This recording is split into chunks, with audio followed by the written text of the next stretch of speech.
کسی مثلا پناهنده میاد در سنتورم، اینا بهش جواب بدن، بگن ما پناهنده نمیپذیریم، پناهنده نمیگیریم.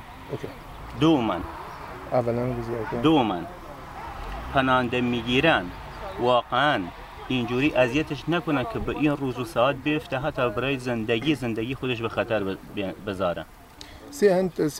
Hvis de vil ikke modtage nogen asyl, hvorfor de modtager dem? Og så de skal vente i dårlige situationer for lang tid og blive dårligere og dårligere og fik masser af problemer, og til sidst, fordi de har ingen chance, de skal asylstraffe. Hvis de vil ikke modtage nogen asyl, hvorfor de modtager dem? Altså, vi mister vores liv her. Hvorfor de spiller vores tid, de spiller med vores liv. Fordi hvis de har ikke brug for, hvis de ikke modtager dem, hvorfor de modtager dem, siger han. بعد ما اینجا مثلا این وسط گیر کردیم، اگر برمیگردیم کشورمان ایران ما با خنجر سر میبره.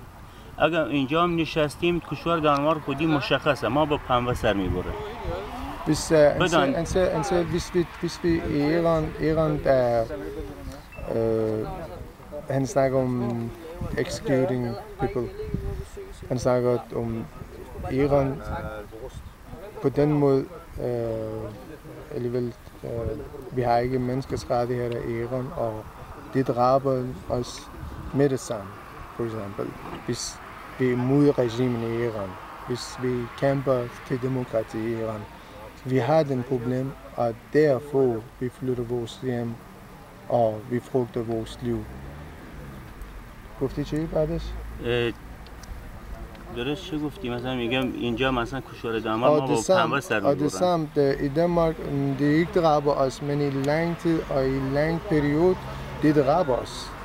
Hvordan? Hvad er forskel? Det er måske folk bliver døde der med det samme, men her i lang periode, hvad er forskel, og hvorfor skal det være sådan? الان بدان مثلا درد پنبه واقعا دردش از خنجر بیشتره. مثلا من الان یکی من خودم یا بعضی از بچه‌ها من خانواده‌ام ایران خودم اینجا تمام زندگیم انتظار کشیدنه. Siger han, det gør mere ondt, at hvis det dræber os på den måde i lang periode, end at dræber os Iran med det samme.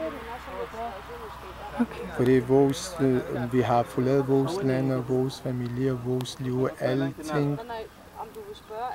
Alle de bedste ting i vores liv, vi har forladt på grund af lidt frihed, på grund af sikkerhed. Og vi kom her og forsøgte sikkerhed.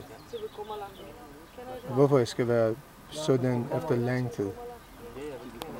بعد امیدوارم مثلا یه علوین